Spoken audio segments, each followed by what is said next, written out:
What's going on, guys? Welcome back into the channel. In today's video, we're going to be discussing the arbitration process within MLB The Show. We're going to be talking about how that applies to your players, what you need to know in terms of timelines, deadlines, things of that nature, and how to manage players that are arbitration eligible. So the first thing that we need to do is we need to advance to the offseason, because there's not really a whole lot to worry about with arbitration eligible players within the regular season. Now, you are going to have opportunities to extend contracts for players in spring training and again in the regular season. I've addressed that in a previous video, but nonetheless, you're going to then have options to arbitrate with players within the offseason. First and foremost, you're going to have to get past the exclusive free agent negotiations phase, which is phase number 1 of the offseason. And this is going to be negotiating with players that do not have any of that arbitration eligibility or any renewable contract status. So you can see that on my team, there aren't very many of those players. It's going to change from team to team, but generally speaking, you're talking about veteran players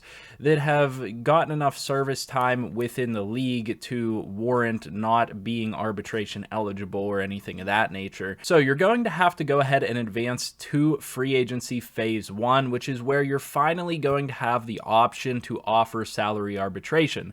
Now, the thing that we need to talk about first and foremost when we talk about salary arbitration is, what is it? What is it a vehicle for? What does it allow you to do? All of those different things. And really, when it comes down to it, salary arbitration is a tool utilized by organizations, by teams within the MLB in order to keep players on more affordable salaries, because inevitably what's going to happen is these players are going to want to earn free agent pay. They're going to want to earn pay equitable to other players at their position throughout the league.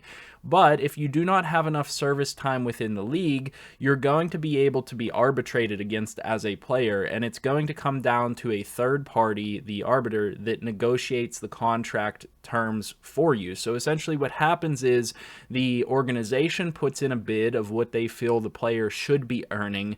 The player's representatives will put in a bid of what they feel their player should be earning, and then the arbiter is going to come to a decision of what that player should be making from those two offers. I need to clarify exactly what I just said.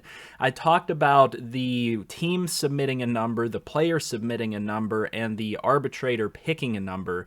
Ultimately, there is no in between. They have to pick from the team's offered salary or the player's offered salary. And that is where things get complicated, because you have to think about what is a fair value to offer a player and what is a fair salary for that player to be making, which can be really difficult to determine in MLB The Show, because you have to factor in performance, you have to factor in overall development, all of these different factors that aren't necessarily going to spell out an exact number for you that makes sense to submit. So if you come in too low on an offer, you risk them just potentially siding directly with the player.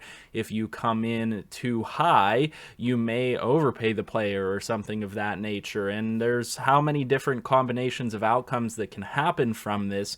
And you have to be careful in considering what you want to do with salary arbitration and players that are eligible for salary arbitration, because like I said, they have to pick one number or the other, and you have to really come up to an idea of what you think is a fair offer for that player.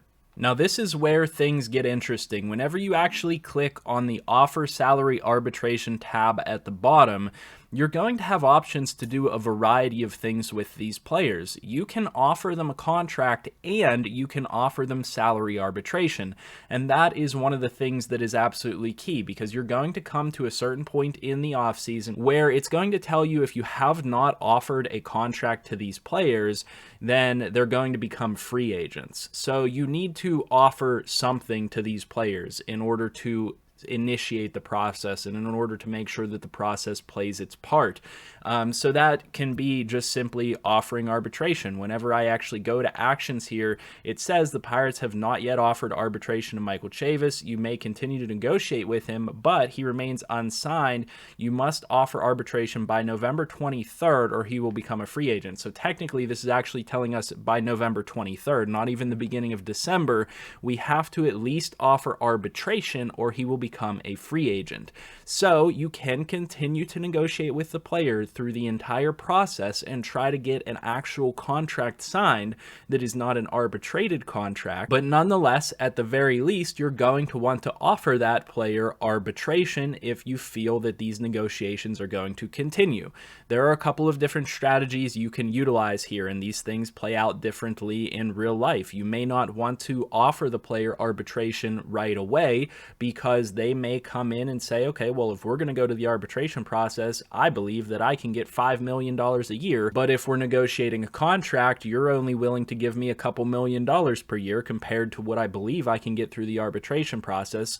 So in real life, these things get a little bit hairy. Honestly, these things can get pretty venomous if you're looking for a word to describe it.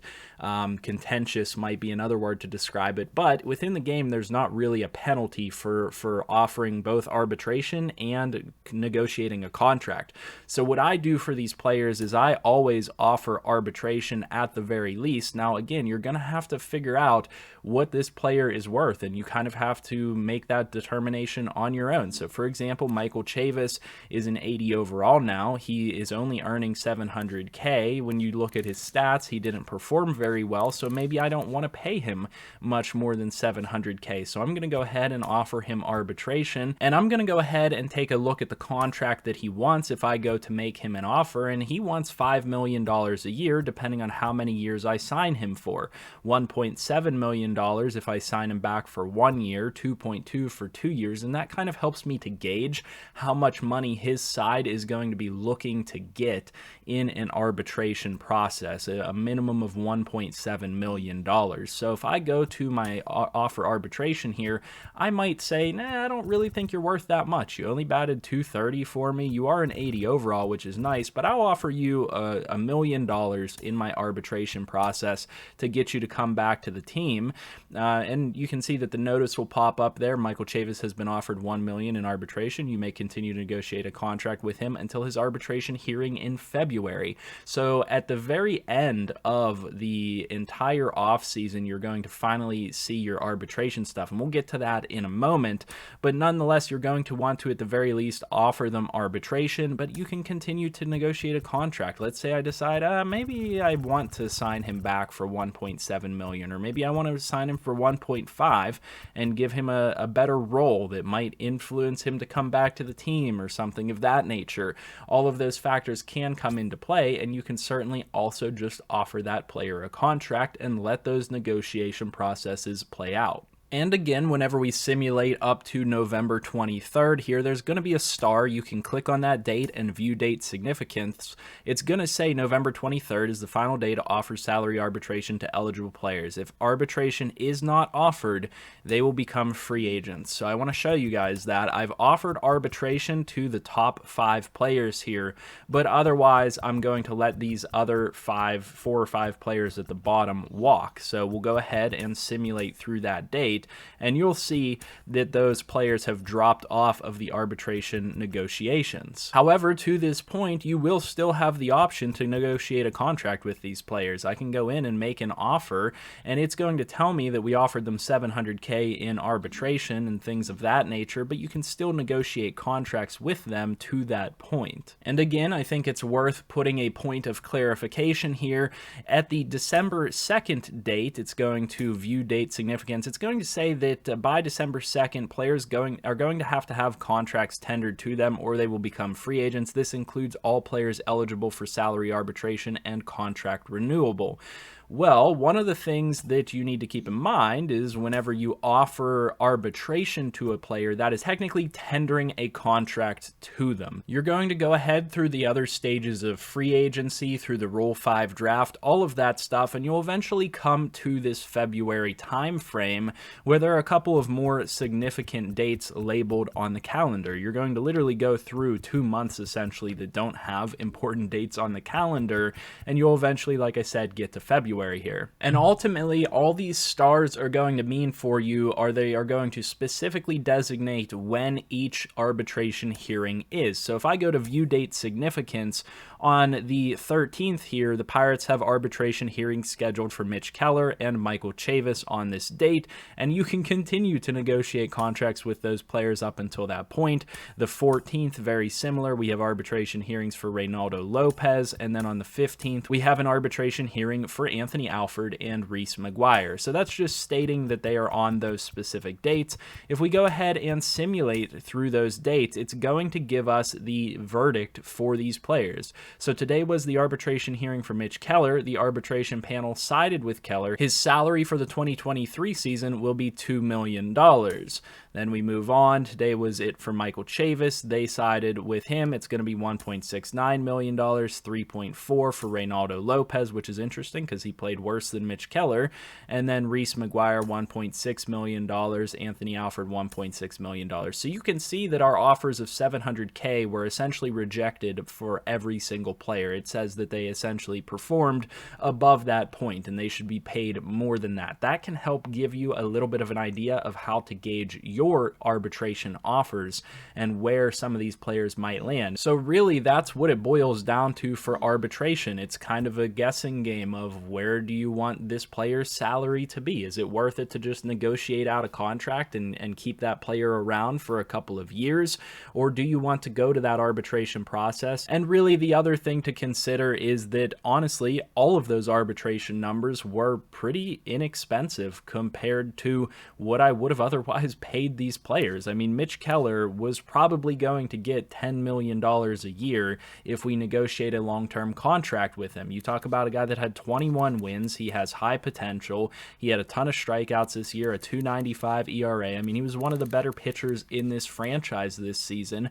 We would have been paying him a lot of money on a contract on a long-term deal. So this is a little bit more of a complicated process than renewable contracts or just outright free agents, just outright contracts. But nonetheless, it is something that is worth having this information on and is worth utilizing because it can be a very effective tool depending on what your team looks like and who you're trying to bring back to your team.